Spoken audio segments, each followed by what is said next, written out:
সুদখোর ইউনূসের কথা শুনে লাফাচ্ছে, আর ওই জামাতের ওরা কয়দিন আছে? জি আপা। সামনের 1 মাস থেকে কিনা দেখো। আপা আমার চিনছেন, আমি ছাত্রলীগের যুগ্ম আহ্বায়ক গোপালগঞ্জ সদরের আপা। হ্যাঁ আপা আপনাকে খুব মিস করতেছি আপা। আপা দেশের অবস্থা তো খুবই খারাপ আপা। খুবই খারাপ, সবার উপরে শুরু করছে এখন খুব খারাপ। আপা আর ওই যে আজকে গতকালকে রাতে তো আপনার পার্টি অফিস থেকে 6 জনকে গ্রেপ্তার করছে, মানে গোপালগঞ্জের পার্টি অফিস থেকে আপা। আপনি নিউজ জানেন কিনা আপা? আমরা তো বাড়িতে ঘুমাইতে পারতেছি না আপা। এটা প্রশাসন খুব মানে খারাপ করতেছে, যৌথ বাহিনী অভিযান করতেছে আপা, এই অবস্থা। হ্যাঁ, ওখানে তো একজন শিবির আর একজন হলো ছাত্র দল, তাদেরকে বসাইছে এখন গোপালগঞ্জে। জি আপা, এটা আসলে গোপালগঞ্জে এখন আপা আমার আসলে আপনার সাথে অনেকদিন ধরে কথা বলার ইচ্ছা ছিল, বাট আপনি ধরছেন, অনেক ধন্যবাদ আপা। আর আমাদের গোপালগঞ্জে একটা দিক নির্দেশনা দিবে এরকমের একজনকে একটু সেট করলে আমাদের জন্য ভালো হয়। আর দ্বিতীয়ত তাহলে সারা বাংলাদেশের নেতাকর্মীরা হয়তো বা নামতে পারতো। হ্যাঁ, একজনের নাম বলবা, সাথে সাথে তাদের একটা মামলা দেবে এবং গ্রেপ্তার করে দেবে। ও তাহলে তো ওইটা আসলে, তাহলে তো সেটাও তো আসলে, তাহলে আমাদের কোন দিকে যে যাব আপা আসলে? না, নিজেদেরই করতে হবে, যে জায়গায় যার অবস্থান থেকে কাজ করতে হবে। আপা আমার ইউনিয়ন হলো বুড়াশি ইউনিয়ন। এই যে আপনি যে নৌকায় করে চলতেন, মানে যে রাস্তা দিয়ে যেতেন। হ্যাঁ, আমি চিনি। জি আপা। তো যার যার এলাকা নিয়ে সে কাজ করতে হবে, আর সবাইকে সাবধান করতে হবে। আর ওই গোপালগঞ্জ যাবো, যে গোপালগঞ্জ যখন হাত দিচ্ছে, তো গোপালগঞ্জে যে হাত দেয় তার কিন্তু হাত পড়ে। জি আপা, জি আপা, জি জি গোপাল। হাত দিলে এটা ভালো হবে না। জি আপা। আপা আপনি ভালো আছেন তো আপা? আমি ভালো আছি, আমি ঠিক আছে। আমি এই যে কথা বলছি বাংলাদেশে, কারণ কালকে প্রজ্ঞাপন দিছে জি আপা। এনএসআই, র্যাব, ডিজিএফ সবাইকে রিপোর্ট আইজিপি দেখে ইউনূস বলে দিছে, মানে আওয়ামী লীগের সাবেক এমপি, বর্তমান এমপি, ভবিষ্যতে এমপি হতে পারে, জি আপা।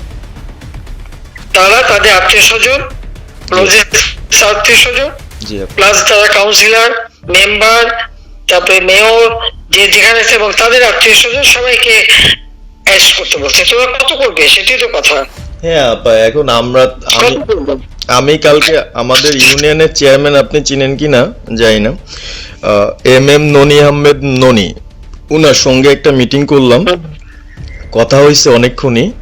তো উনি দিক নির্দেশনা দিল, এবং কালকেই যাওয়ার কথা ছিল আমাদের একটা মিছিল নিয়ে, বুড়াশি ইউনিয়নের যারা ছাত্রলীগ করে কর্মী যারা আছে এদের নিয়ে আমরা একটা মিছিল নিয়ে যাওয়ার কথা ছিল। কিন্তু তার ভিতরই, মানে সন্ধ্যার পরে 7টায় প্রোগ্রামটা ছিল, তার ভিতরে নিউজ আসলো যে যৌথ বাহিনী অভিযান চলবে। তো আমরা গেলাম না, ওনারা যারা গেছিল যাওয়ার পরে আপনার অ্যারেস্ট করলো।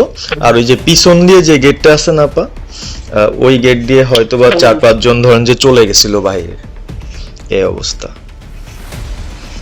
আর আমাদের যারা আসলে আমরা দলকে ভালোবাসি, আপনাকে ভালোবাসি, সংগঠনটাকে সুন্দরভাবে সচ্ছল রাখার চেষ্টা করতেছি,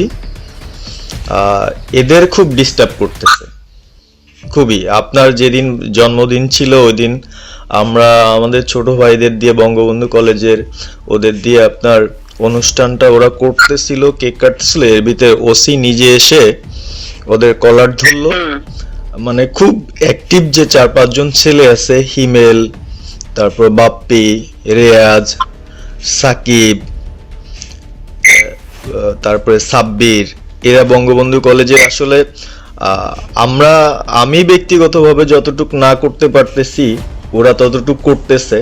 এবং আমরা একটা মশাল মিছিলও করলাম সেদিনও, আপনার আর্মি আমাদের পরবর্তীতে ওদের বাসায় যে ঝামেলা করলো, আমি একদম সামনে ছিলাম, আমি আপনার ওই ছবিটা পাঠাইছি, আপনি দেখছেন হয়তোবা। আর প্রত্যেকটা মিছিল মিটিং ইনশাল্লাহ আপা থাকি, কিন্তু এলাকার এমন একটা পরিস্থিতি সৃষ্টি হচ্ছে, সেটা হলো আপনার 75 পরবর্তীতে যেভাবে মানুষজন ভয় পাচ্ছিল, সেই জিনিসটা আপা সবাই করতে চাচ্ছে, মানে জোর করে আসো আমাদের দলে যোগ দাও। মানে দোকানে বসলে, চার দোকানে বসলে অনেক কিছু শোনা যায়, অনেক কিছু বোঝা যায়, কিন্তু এখন আমাদের দরকার সারা বাংলাদেশে, মানে আমার ক্ষুদ্র জ্ঞান থেকে বলতেছি, সারা বাংলাদেশে যে একটা সংগঠনটা চালাবে, আপনি সভাপতি থাকবেন এবং ভারপ্রাপ্ত যদি কাউকে কোনো দেওয়া যায় যাকে ভালো মনে করেন, তাহলে আমাদের সারা 64 জেলা। জি আপা, দাঁড়াও, এত পাকা কথা এখন বলার সময় না। সরি। এখন যার নাম দেব তাকে সবার আগে অ্যারেস্ট করবে, জি। আর তার নামে সবার আগে মামলা দেবে। জি আপা। আপা, আমাদের মাঝে মাঝে ওই যে প্রেস, মানে কালকে যে প্রেসটা দিছে এটা আমি সুন্দর পড়ছি, অনেক ভালো লাগছে এবং আমি আমার ফেসবুকে ছাড়ছি। হ্যাঁ, ওটা আমি নিজে দেখে দিছি, আমি কারেকশন করে দিছি এবং আমাদের ফেসবুক ওটা দেওয়া হচ্ছে, ওইভাবেই যাবে। আর আমাদের কয়েকজন নেতা ঠিক করে দিছি, তারা বিভিন্ন ইস্যুতে একটা করে স্টেটমেন্ট দেবে। জি আপা। আমার অনেক, তুমি নাম দিতে বলো, হ্যাঁ শেখ সেলিমের নাম দিয়ে দাও, সে চালাক। না, উনি কিভাবে, উনি তো মানে আমাদের কে চালাবে? আমাদের কে চালাবে? আপনি যারে বলবেন। আমি যারে বললে তো হবে না, তোমাদের এই যে বাস্তবতা বুঝতে চাও না কেন? জি আপা। এখনই যার নাম দেবো তখনই সে অ্যারেস্ট হবে। তাহলে আপনি। সাজার খান, জি হ্যাঁ সাজার খান নামছে, তাকে অ্যারেস্ট করছে। জি আপা। বসে বসে মানে কার কাছ থেকে কি পাকা কথা শুনবো বলে তো লাভ নাই। জি আপা। এদের নর্মাল, আমাদের তো নর্মাল রাজনীতি করতে দেবে না। জি আপা। ওই ওসি যে ওসিকে কলার ধরছে, ওসিদের নাম কি, ওসির বাড়ি কোথায়, সেটা খোঁজ করে বার করো, আমায় পাঠাও। ঠিক আছে আপা, আমার আপা যদি সুযোগ থাকে আপা, আমি আজকেই আপনাকে ওই বিস্তারিত পাঠাচ্ছি, উনি কত সালে ঢুকছে সবকিছু পাঠাচ্ছি আপা আপনাকে। সবকিছু দাও, বললো যে 1 মাঘে শীত যায় না। ঠিক আছে আপা। 15 বছর দেশ বেতন ভাতা বাড়াইছি, রেশন বাড়াইছি, এই পুলিশের সবকিছু করে দিছি, জি আপা। আর্মিদের করে দিছি, জি এই বছর যে কজন সব আমার 2 বছর পাওয়া। জি আপা।